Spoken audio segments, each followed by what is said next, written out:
So the main thing that I can say for the Daśabhūmika is at the moment when it's being given,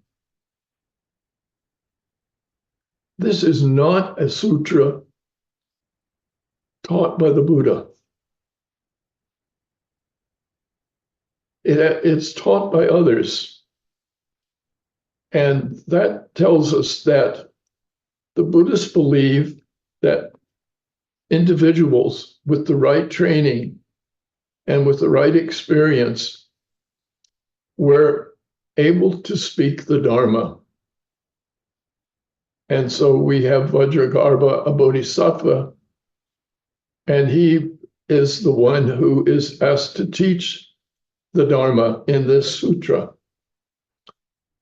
The Buddha is said to be present, but he doesn't do the teaching. This is something which we find also in the early Prajnaparamita. Those of you who've taken the course and those of you who've read the Ashta, the 8,000-line version of Prajnaparamita, there is that famous segment there where the Buddha asks the Bhuti to teach, and everybody is surprised. And Shariputra is very surprised because he feels he's the one who should teach because he's the foremost of those with wisdom. In this text, it's the same thing. So let's look at what is a text not taught by the Buddha, but taught in the presence of the Buddha.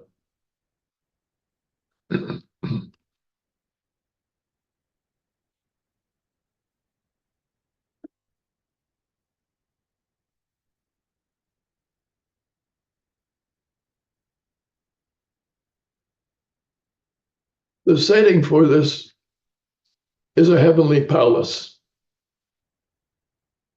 It's not this earth. The Buddhists had gone cosmic. That is, they believed that their message was now available to the whole cosmos, not just to a small audience of humans in the Gangetic Plain. And so in this case, when we go to the heavenly palace, it's taking place not on this earth, but up in the heavens. We know from even the other Buddhist texts that the Buddha went to teach his mother in Tushita heaven, and he went up to and taught her. So it was not an unusual idea for them to believe that the Buddha would, when in his samadhi states, be present in a heavenly realm and do his teaching in that realm. So the heavenly palace is described as crystal, a fantastic looking place, and in the presence of a heavenly king. Now, heavenly kings also wanted the Buddhist material, and the question is why? If you're already a deva, why would you even want or care about hearing about teaching which is being given, for the most part, for humans? But you have to remember, in the Buddhist tradition, you only remain a god, a deva, as long as you have your good karma. You have a karmic account, and you have that account ready. But as you live through the eons of time, or however long it is, that karma gets used up. And when you finally use it up, then the gods fall back and are reborn back on earth.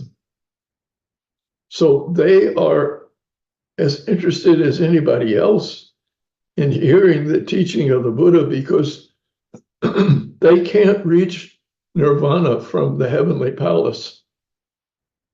They have to return to the earth to do that.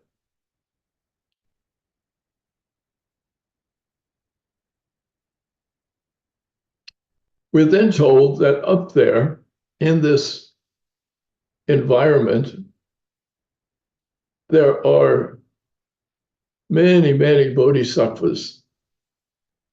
And these bodhisattvas had achieved a stage where there was no turning back. That meant that the bodhisattvas, which are now going to be taught this, have achieved at least level 7 of the 10. When you have achieved level 7 of the 10 bhumis, you become irreversible. That is, you never fall back into ignorance. You never fall back into a lower birth. You're always going to be born as a god, a deva, or a human. So these were, all these bodhisattvas had achieved at least bhumi 7, and there was no turning back for them.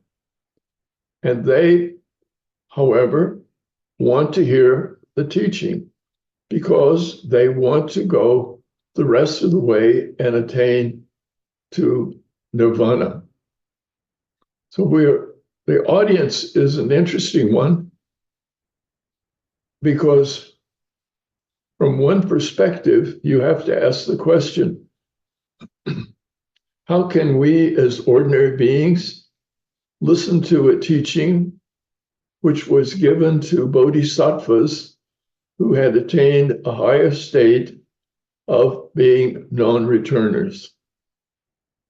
But I think that that's one of the things which the Buddhists wanted people to understand.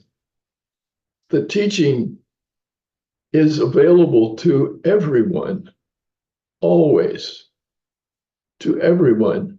Whether or not everyone understands it in the same way, that's another matter. But the teaching is available. And we are privileged to have that teaching given to us. Now, how much we can understand and take it in is something which depends upon us and how much work we do, what our abilities are, what our karmic heritage is.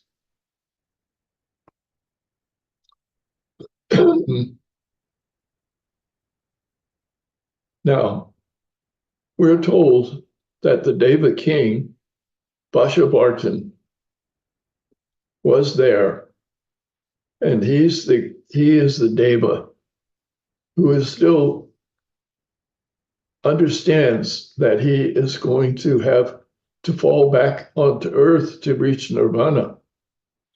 And that's what I think is meant by the next line. All of these bodhisattvas were irreversible. They were one lifetime away from attaining complete enlightenment.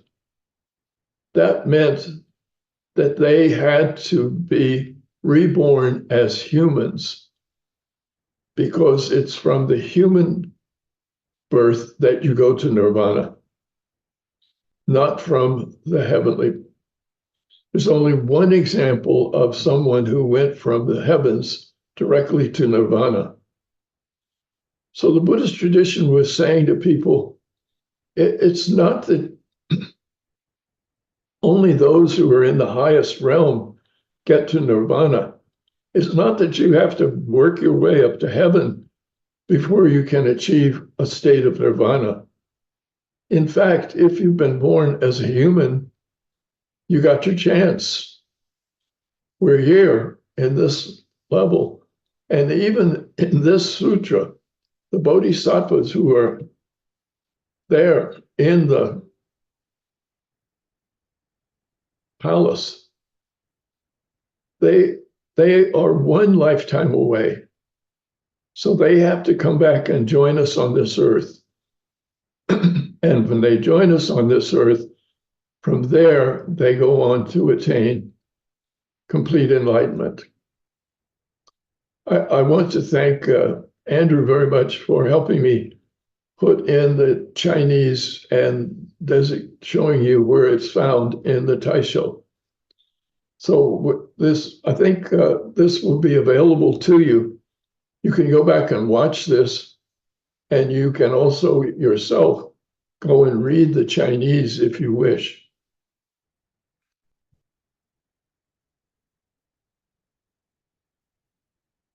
Now, before teaching, it's necessary, it seems to me almost inevitably in the Buddhist text, it's necessary to enter into a samadhi. That is, before the teaching is done, one enters into a samadhi state.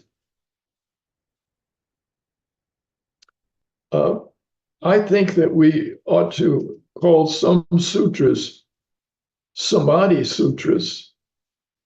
They are sutras which are taught after someone has gone into a state that is a trance samadhi.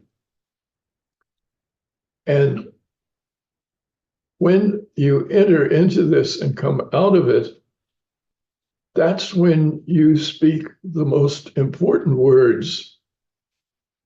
So everybody expected a teacher, I think, to first sit in meditation, achieve a state of trance, and come out of it and start to teach. This is a very ancient thing in India as well as elsewhere. There are many, many traditions that say the best teaching, the best religious teaching comes from people who've been in a trance state. This is like with shamanism. The shamans worldwide must try to achieve a state which is non-ordinary reality. When they achieve that state of non-ordinary reality, then they can be special in terms of what they have to teach.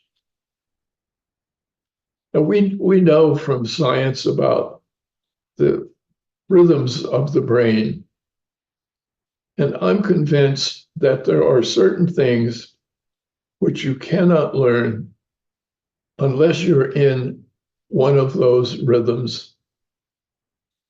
And so samadhi becomes a really important part of the Buddhist tradition. And we have the names for these samadhis, hundreds of them. Everyone who went into a samadhi state came out of it and was able to do the teaching.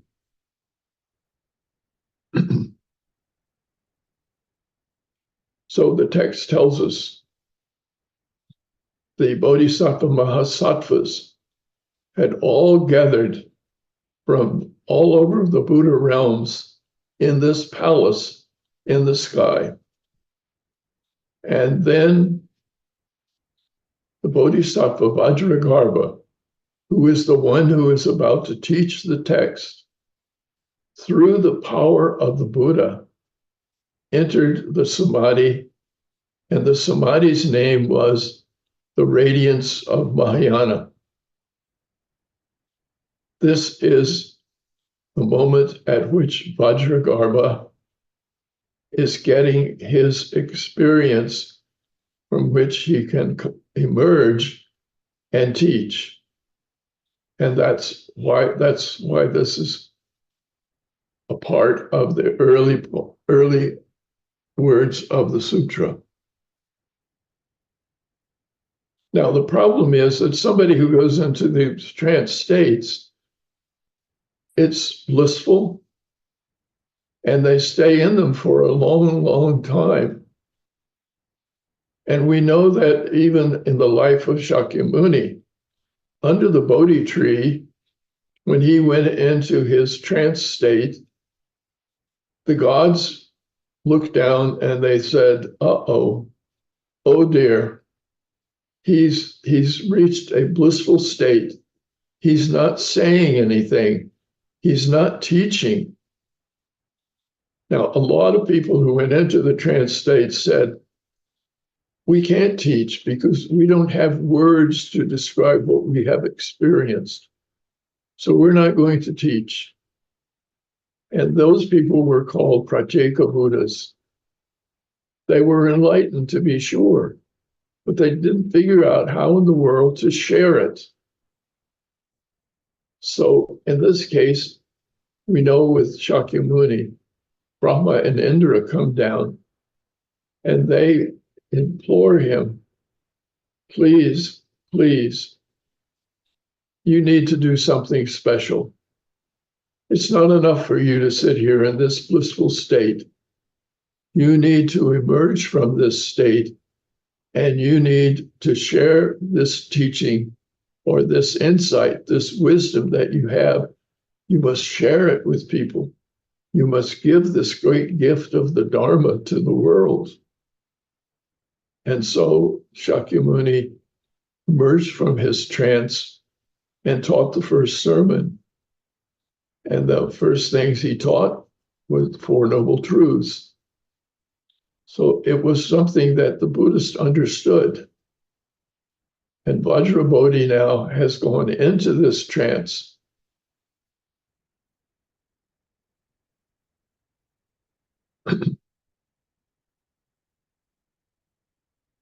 When, in this case, Vajrabodhi is surrounded by Buddhas. Can you imagine? His audience was not just bodhisattvas, according to this one. There were many millions of Buddhas listening to the teaching. But when he went into his samadhi, they had to do what Indra and Brahma had done to Shakyamuni. They had to come down and touch him. That is the touch which would awaken him to the task of doing the teaching. And so they extend their right hands, and through their miraculous power, just touching his head, he is activated, he is awakened. So we're told as soon as I touched him, that he comes out of the trance state. He arises from his samadhi, and he teaches the Buddhas and the Bodhisattvas. He says, O Jinaputras, the Bodhisattva's aspiration, that is bodhicitta, the desire to become enlightened, is perfectly certain, is not separate from you. But this aspiration, the bodhicitta, cannot be viewed. It is the vast essence of the dharmas which extend to the limits of space and reach the ultimate conclusion, which is the protection of the realm of beings. So the reason for him to teach is now being taught to him. He is having this experience. He's sitting there in samadhi. And in that samadhi, all these Buddhas, Bhagavats, gather and touch him and pull him into a state where he will now teach. And so when he comes out of the samadhi, he spontaneously begins to speak. And that's why there's an exclamation point after O Jinaputras, sons of the victorious. This aspiration that we have for enlightenment, he's saying, it's really true. It's not something that's out there that's separated from any of us. We all have it. It's with us. You can't see it. It's not visible, but it extends as far as space, which is limitless. And this teaching, which is going to come, is the protection. All of us are protected by it. It's a beautiful, beautiful verse. So the Bodhisattva emerges from his samadhi. And what he does is to, in his case, he gives the names for the 10 bhumis of a bodhisattva. He explains just the name. And I think that's significant.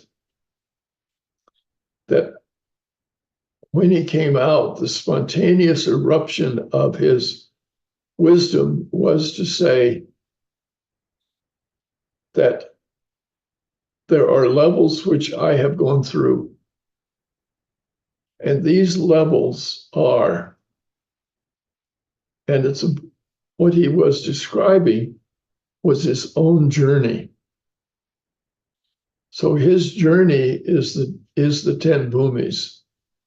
So you want to read the 10 bhumis and to deal with them on the basis that they are, in fact, ways to help people begin to deal with the whole journey of enlightenment and how that takes place.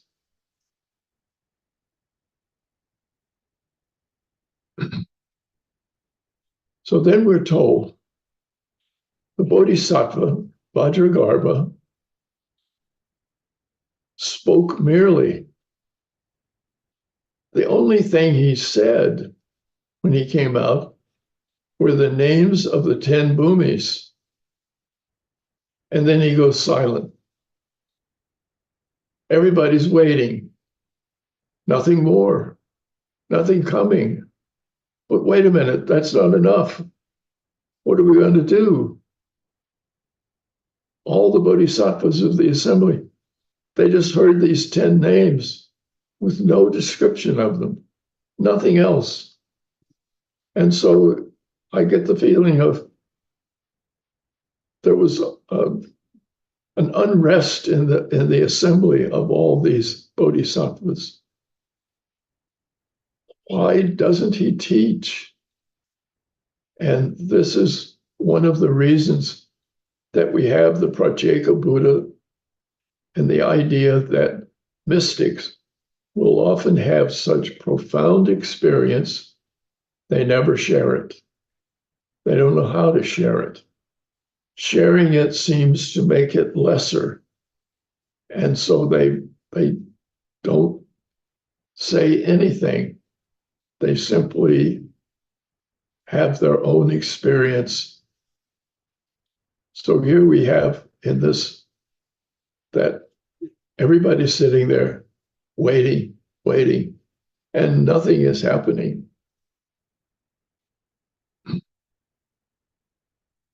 So the question is, why don't you teach? Why don't you give us a description of these 10 bhumis? Why is it you're holding back? And a bodhisattva, one of the bodhisattvas who's there, Vimukta Chandra, comes up and challenges Vajrasangha and says, Vajragarbha challenges him and says, what's the matter with you?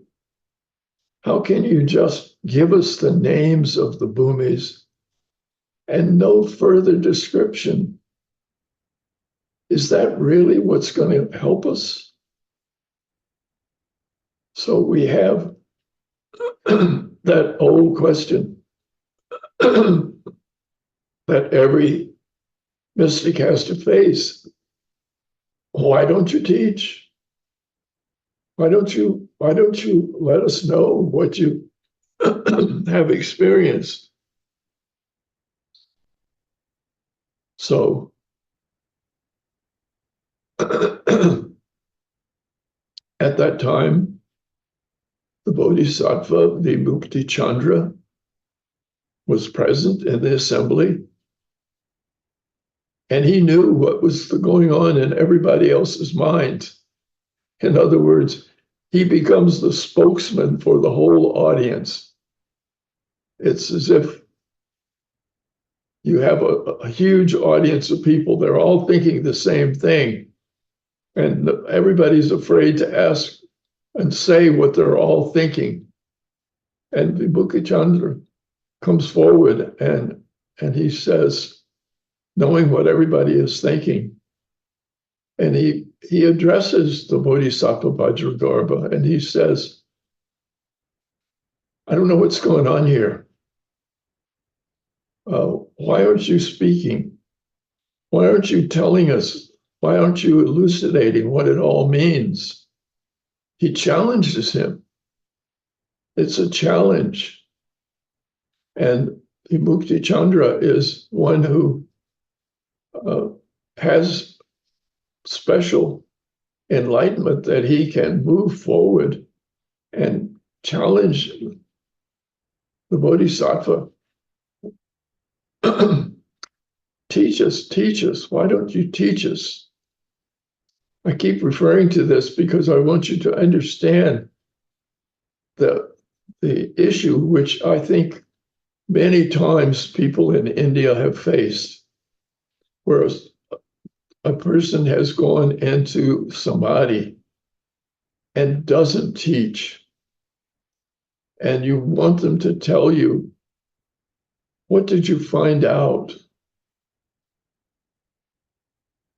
I mentioned shamanism. In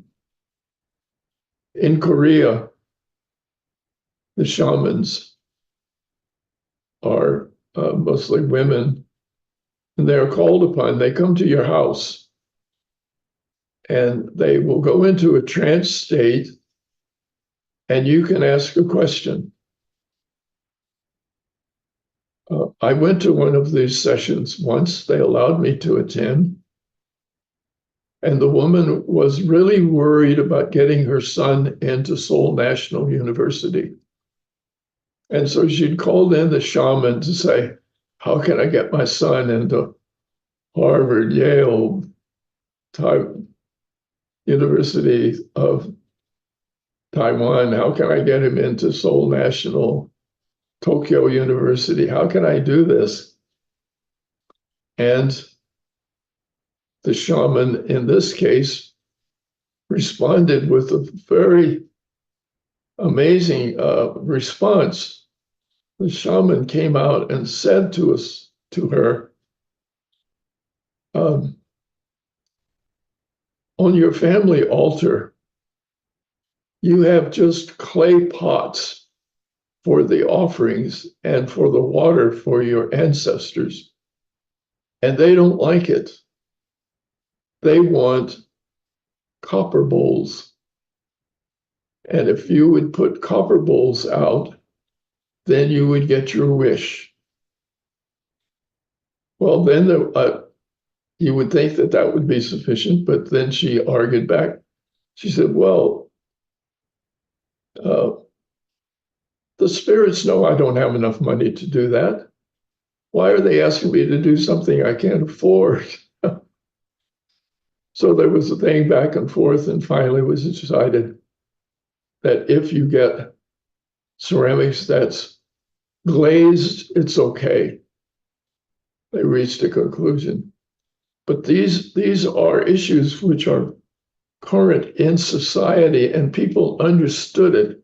That's why I'm telling you these stories. people understood that people go into trance states.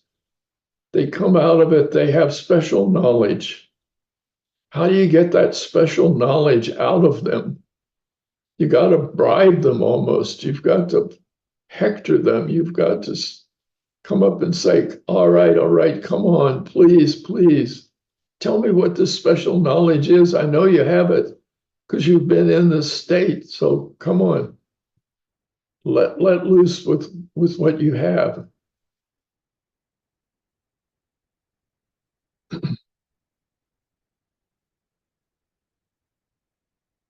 He answers finally. He says, okay, I'll tell you. The problem is that there are a lot of people who are not really asking for bodhicitta, not asking for enlightenment. They have lesser aspirations. They want to have a good life. They want to have money. They want to have things in this world. And if they hear such inconceivable subjects that I would talk about from my experience, then I don't think it's going to help them. I think it's going to cause them unhappiness. I think they're going to be shocked. They're either not going to understand it, they feel, well, then whatever it is that you have to give me, I don't get it. I don't understand it.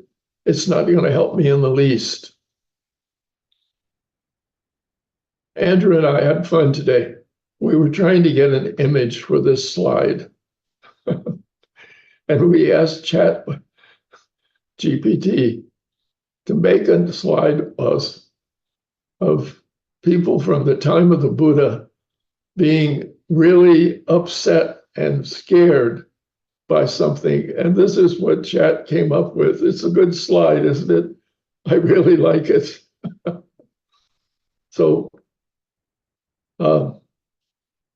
he says, the reason I don't teach is if you upset people and cause them to be worried and fretful, then that's just bringing them unhappiness. It's not helping them any. In the Prajnaparamita, the texts are punctuated by the fact that those who hear something and who are not afraid and who are not downcast and who are not discouraged, those are the ones who can proceed with the further teachings. So this was a major thing in the Buddhist, and you can imagine it. Buddhism is not an easy, there's a lot of really difficult things, and there's a lot of difficult things in this sutra. And if the difficult things in the sutra cause you to say, well, I can't read that text, I'm just going to put it away because it's too hard. I don't understand it. I can't deal with it. Then says the Bodhisattva here, I think that would happen with my trying to tell people exactly what these 10 bhumis are all about. And I don't want to do that. I do not want to cause suffering. I want people not to suffer. So therefore, I'm staying quiet and I'm not speaking out and I'm not going to explain what these 10 bhumis are. So in the sutra, it seems that we're at an impasse, that we're never to hear what the 10 bhumis are about, because he who knows what they are about says, I don't think that people are ready to hear it. And I don't think that I would be able to give them any help by showing it to them. So I'm going to hold back and I'm not going to share it.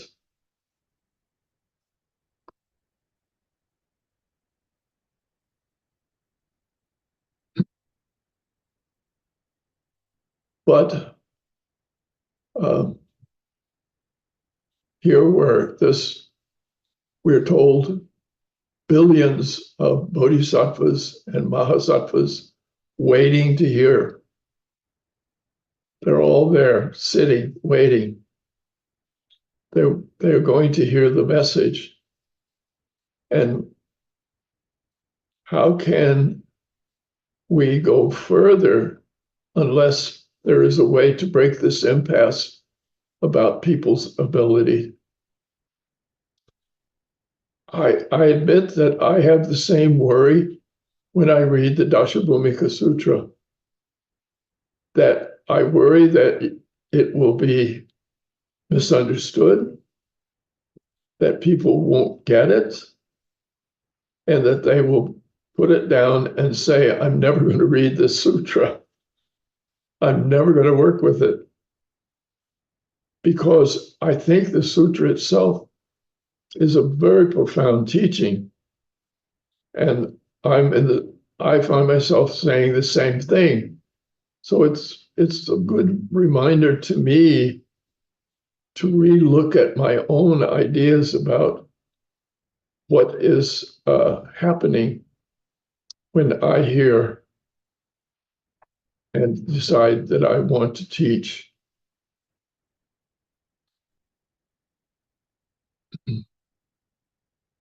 So in this case, Vimukti Chandra, and luckily for us, he says to the Bodhisattva, you don't know your audience. You don't know the audience, because all the people who are here, they will understand the true nature of this. All of these are bodhisattvas. They only have one more life birth, and then they're going to nirvana. They are advanced. They are ready for it. And all of them want to hear it, what it is that the Buddha will teach. And they long to protect and to have this special bhumi of wisdom. I think you have to ask yourself the question, how prepared are you to receive these teachings? Do you have the interest? Do you have the ability? Do you have the background? Can you look and believe that you are ready to receive these teachings? One of the things that the text tells us, anybody who comes and wants to know is already very advanced. Anyone who has the desire to hear the Dharma has a long karmic career behind them that would lead them to want this. And I think we have to, all of us, look very carefully at the way in which we approach life. Have we approached and dealt with Buddhism because of our deep interest? And are we willing to accept the fact that that may be a very special attribute that we have? And that wishing to hear these advanced teachings, just wanting to know about it, is a really big issue. It's like with children. You know, children, at times, we don't give them credit for what they can learn. We underteach children very often because we say, oh, no, not yet, maybe when they're older, and I've come to see through my granddaughters, I've come to see just how far children can develop. I've told this story about my granddaughter often, but it is an indication of what I mean. That she came to me one day and said, "Grandpa, you're an old man."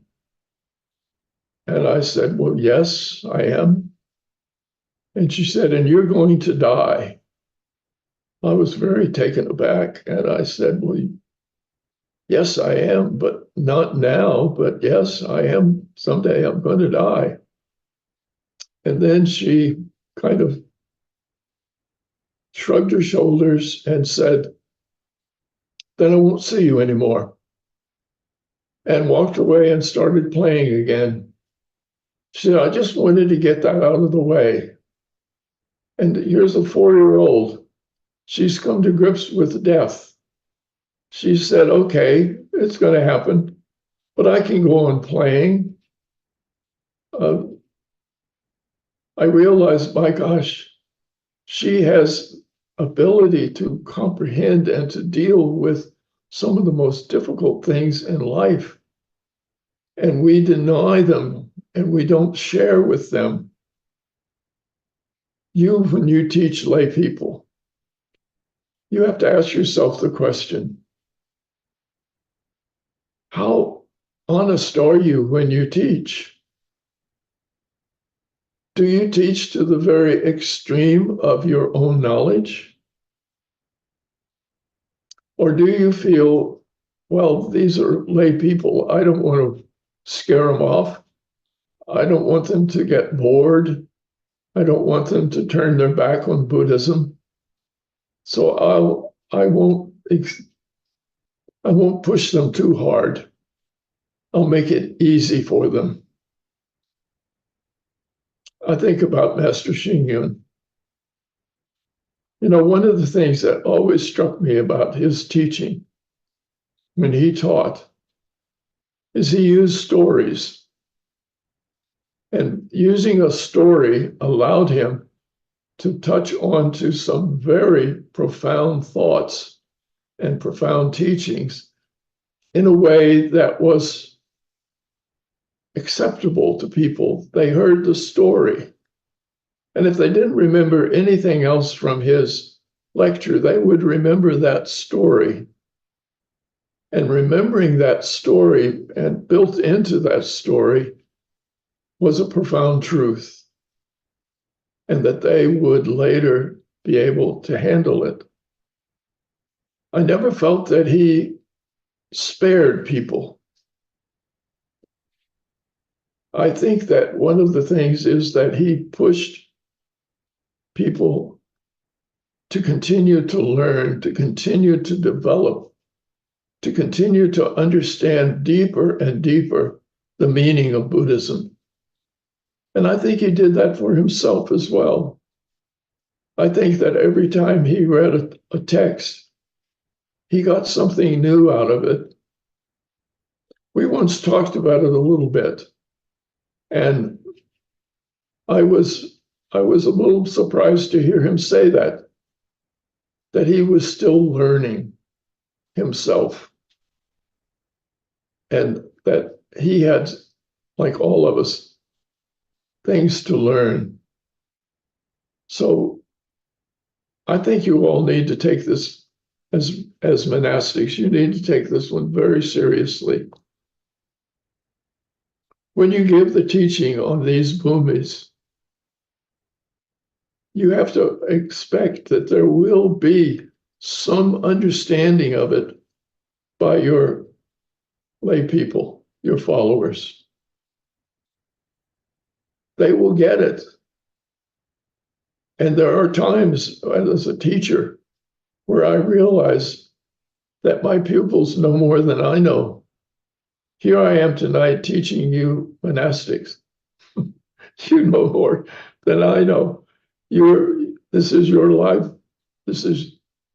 You have had the experience, you've done the meditations, and I hesitate to even talk to you because I think, what can I share with you that you don't already know?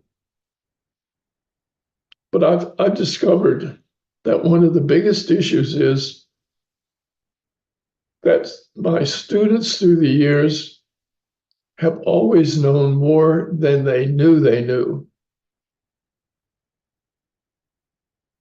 It's very amazing to me that the more I talk to people who have taken my classes, even talking to monastics, I realize very often they know more than they know that they know. They think of themselves in a lesser light than they really are. So you need to recognize that what you have and what you have already been accomplished is far beyond what most people will ever do. And so you have something to share. Whatever that is, everybody has something different to share. And one of the things that you will have to do is to allow yourself to think people who listen to me will get something from this.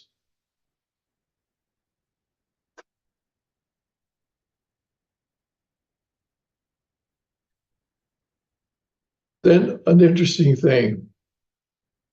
In the sutra, the Buddha doesn't just teach with words. He teaches with light. He teaches with light. And when they ask him to teach about then one of the things that happens is from his head, light emerges and permeates the whole of the cosmos. And that light is something which allows people to see and understand.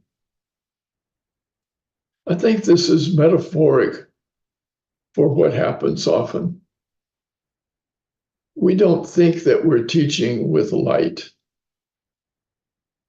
But what are we teaching with? We are teaching with ideas. You can't hold an idea. You can't see an idea. You can't put an idea in a case. Your idea is like a flash of light. We are told that's what reality is like. It's like a bolt of lightning. It happens and it's in a moment and it's gone. So we teach, no matter how we do it, we teach with things that are, in a sense, like light. They happen very fast, and that we have to comprehend the fact that the environment in which learning takes place is not so easily dealt with. So that's why I'm saying to all of you, take this sutra, and what can you do with it that would be meaningful for you? So I have a couple of suggestions. One, choose the name of one of the bodhisattvas. Really try to understand that bodhisattva. Just look at it. Look up the words. What do they mean? And you may only find that name in this text and nowhere else. The other thing is that you've had a chance to be with someone that I felt was a bodhisattva. You've been with Master Xingyun. You should be able to spot in this text attributes that he exhibited. So you need to read it with the idea in mind. Can I think of an example where this was done by the master? And how did he do it? And what did he do to do it?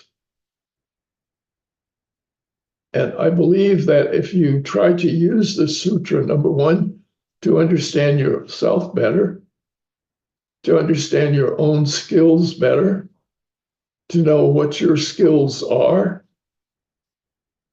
to understand how to teach your skills, to have the ability to teach others and share with them, and to go back and look at your experience with a bodhisattva and ask the question, how did he deal with issues in this world? When I think of all the things that he did, they are as miraculous to me as anything I read in the sutra. To create the huge structure to attract so many people and to make such an impact in this world, such a positive impact. And so his story must be in the sutra. His approach must be in this sutra, I think. And the question I have for you is, can you find it? Can you begin to see it? It is something which I think you can think about.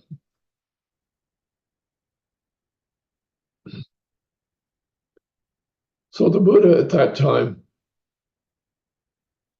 what does he do? He sends forth from his top knot, the urna on top of where his hair is gathered. He sends forth a light ray. And this light is called the light of bodhisattva power. And it is accompanied by a retinue of countless hundreds of thousands of light rays. And they illuminate all infinite worlds in the 10 directions. And these light rays end the suffering of all the beings in the lower existences, animals, hell beings, asuras. And these light rays are so powerful that the palaces of Mara look to be dark. And these illuminate the assemblies of all the Tathagatas, and they reveal the range of activity of the Buddhas. There's so much in this paragraph, so much.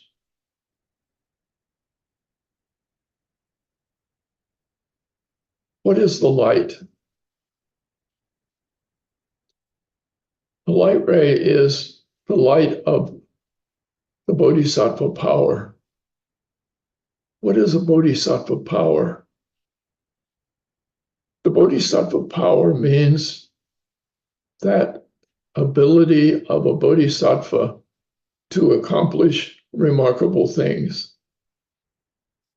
That power of a bodhisattva is the power to understand and deal with the difficult and complicated Buddhist teachings. And this bodhisattva power, which we all have to some degree,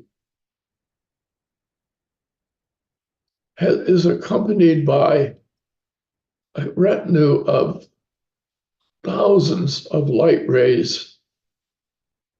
In other words, if I have an insight,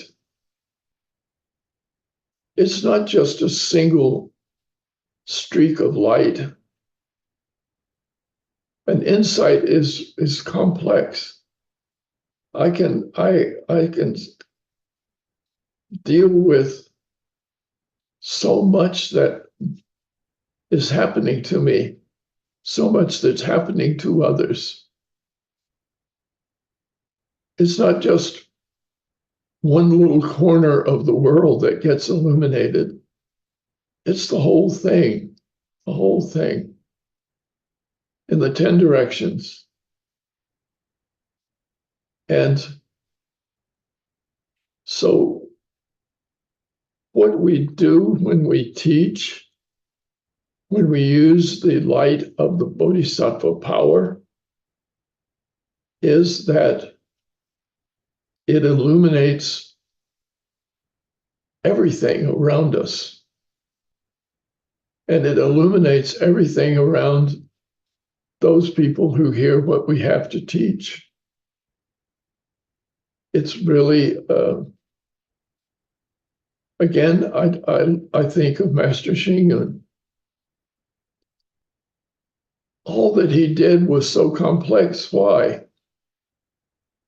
Because he could send out a ray of light in every direction. He could build a temple. He could have a radio station. He could have a TV circuit. He could have a lecture for a few people. He could lecture for thousands. He could do whatever was necessary at the moment. I remember him standing and looking at the structures at Foguanshan and said, "This is all like a dream. This is all like a dream." And he wasn't putting it down. He was saying that this is what life is like. It's dreamlike. And we live with it. And we build structures. And the structures we build are dreamlike. But they're still there.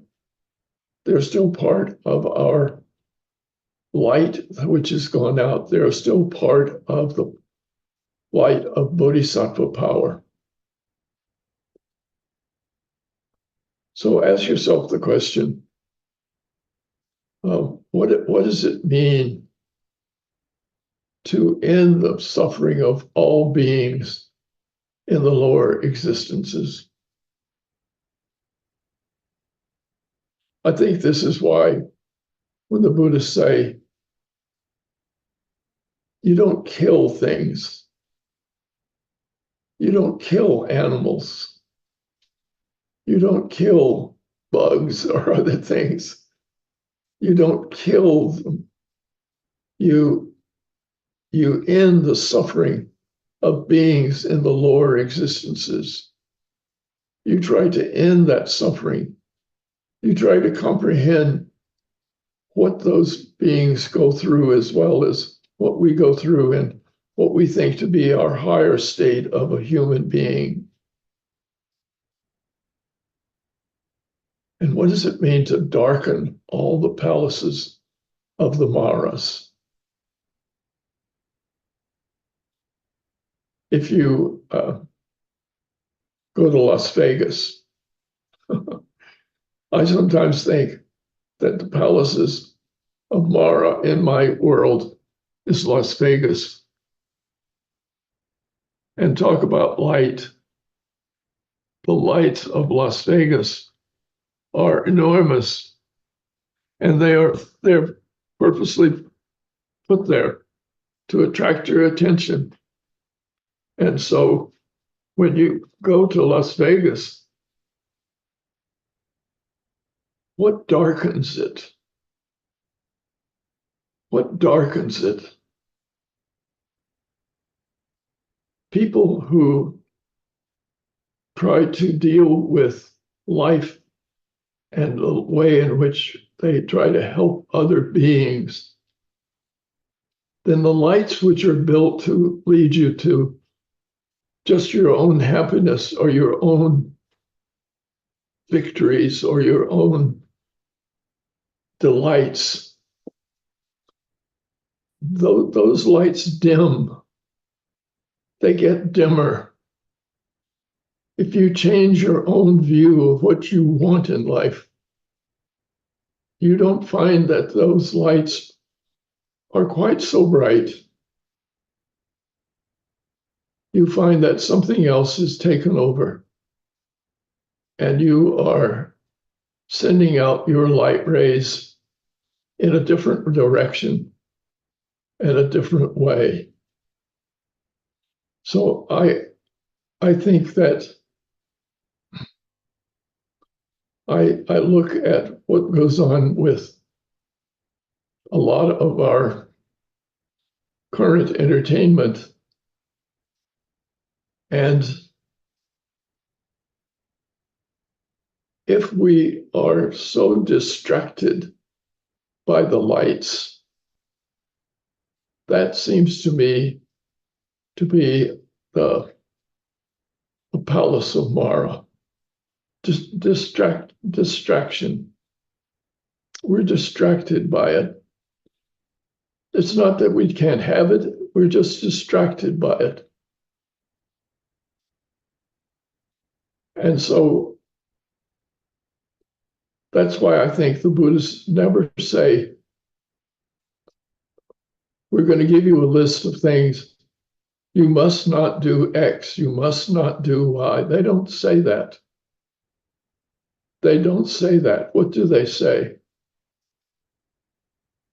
They say, as you develop and as you get your light of bodhisattva power, what vows do you take? What do you vow to do? And what does that vow to do lead you toward? This is one of the things in which I think we develop and grow as people.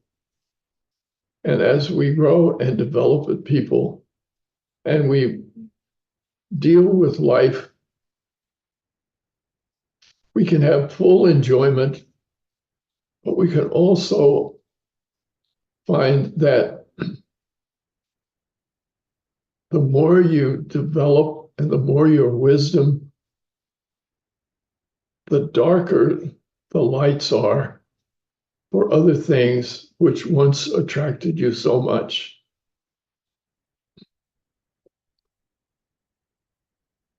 I recently was thrilled that a woman in New York, and this is hard for me to believe, when she cleaned out her husband's affairs on his desk, she found a portfolio of stocks that he had bought years ago when the famous Warren Buffett had started his company. And there they were, more than 50 years old, stuck in an envelope. And when she opened them up and had them appraised, they were worth $1 billion. Can you imagine having $1 billion stuck in your envelope in your desk for years? $1 billion.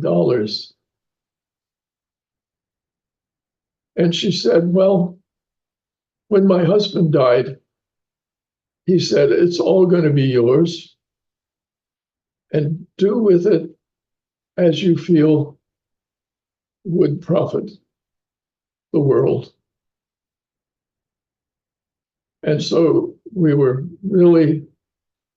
were surprised this week to hear that she gave the whole $1 billion to the Einstein School of Medicine, the largest gift to an educational institution in the history of the United States. And she gave it to them. And yet she said, I hope my husband still knows what I've done with the money and that he approves. I hope he does. I did my best. And it means that the doctors who go to that medical school will be able for the first time to go to a free medical school without the huge expense that's usually associated with tuition of $30,000, $50,000 a year. That's what I mean when I say, when you end the sufferings of beings, when you darken the palaces, when you illuminate other things, giving that money, she illuminated a whole segment of the world. And we all need more doctors. And what she has done will, of course, give comfort to thousands of people through the years.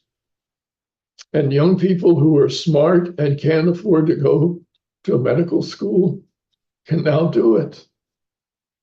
It's a beautiful example of how you illuminate something by your actions.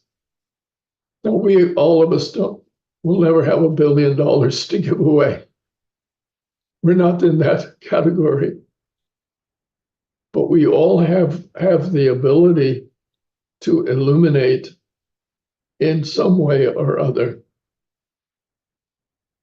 From all my years of dealing with students, I think I've never come across a student, if I knew their story, in almost every example, there was one person who gave them the illumination. One person who was interested in them. One person who led them from one way of life to another just by example. We're all of us influenced by the light rays which have come to us from the people in our lives. I had a dream the other night, and in the dream, somebody had talked to me and said, you need to write down all the people who have helped you in your life. And in the dream, I was taken aback, but I thought, I want to do it, but I can't. There are too many. There are too many.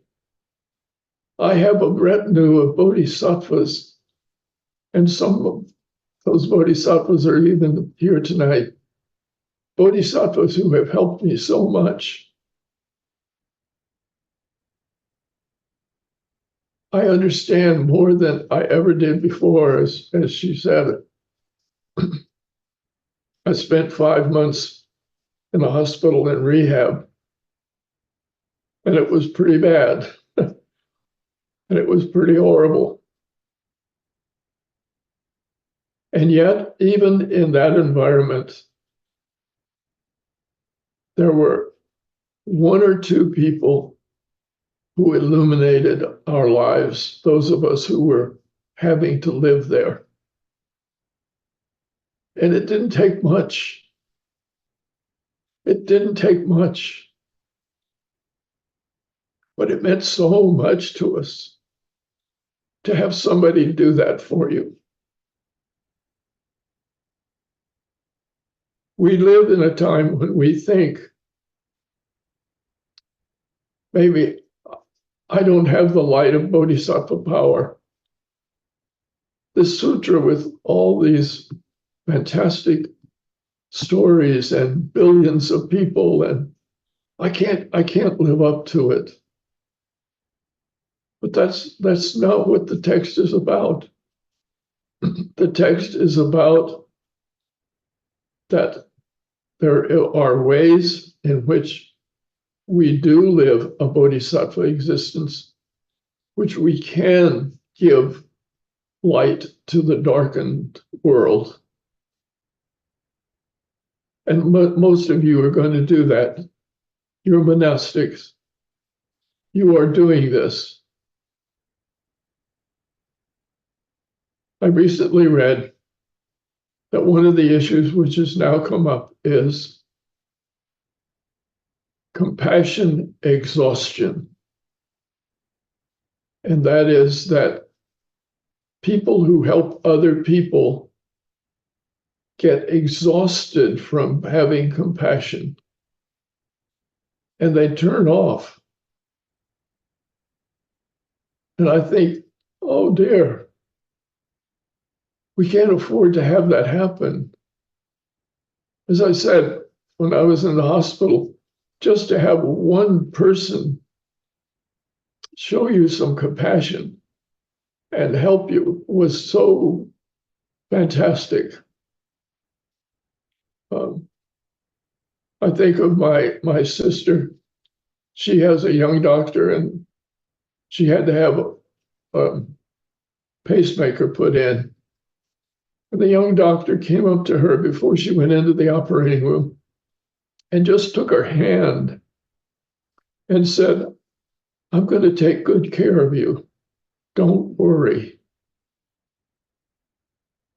I would hate to think that there would be an exhaustion of compassion by that person.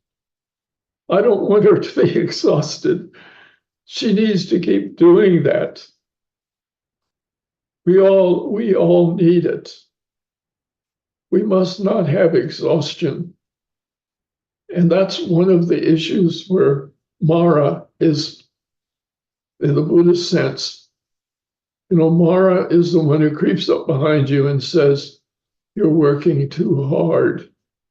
You're doing too much. Nobody appreciates you. You don't make enough money," etc. I've worked with somebody who does a job of evaluating people's attitude in their workplace. And he said, it's a waste of money, but I don't want to lose my job. I can tell people right away what their employees are going to say. The first thing is, "I'm not appreciated enough." And the second is, "I don't make enough money." And he said, those are the two things which everybody feels. But why is it they feel I'm not appreciated? Why is it that we haven't shown enough appreciation to the people that we work with? How can we do that? I'm sure that you would find many monastics who feel I'm not appreciated enough because I put out so much effort. I've changed my whole life. I lead this life with very little, and people may not appreciate me enough.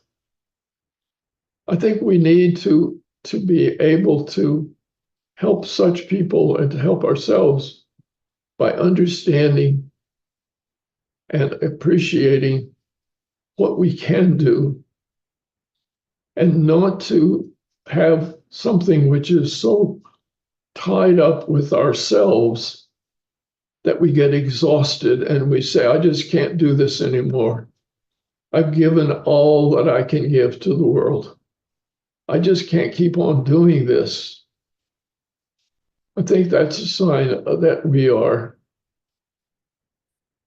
feel that we're giving away part of ourselves instead of using ourselves to send forth a light that illuminates.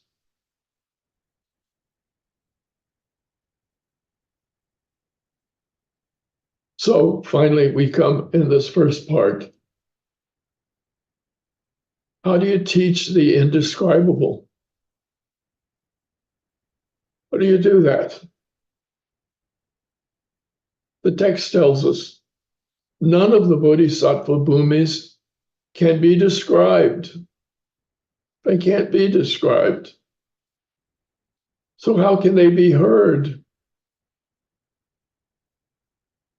And the bodhisattva says, through love, compassion. It's translated here as prayer. I just give an indication of them. I'm just teaching an indication of what these bhumis are. And we're going to be looking at these bhumis. And I can tell you, they are a challenge. And as we look at every one of these bhumis, and what happens for you to be able to enter the bhumi, much less experience it, just to enter it. So we have a great challenge before us in this little course of ours. And I hope that from what I've said tonight, you can begin to read the sutra with perhaps a better understanding. Perhaps you can ask yourself the question of, what is this saying for me personally? That's why the Buddhists always say, whatever you do, you better first do it for yourself and then do it for others. I think they must have taught that to the airlines when they say, when those oxygen masks drop down, you take yours first and then help somebody else with theirs. Don't wait until you are unable to make use of it. So these bhumis, indescribable. And yet there is an indication of what they are about, which is really so extremely valuable.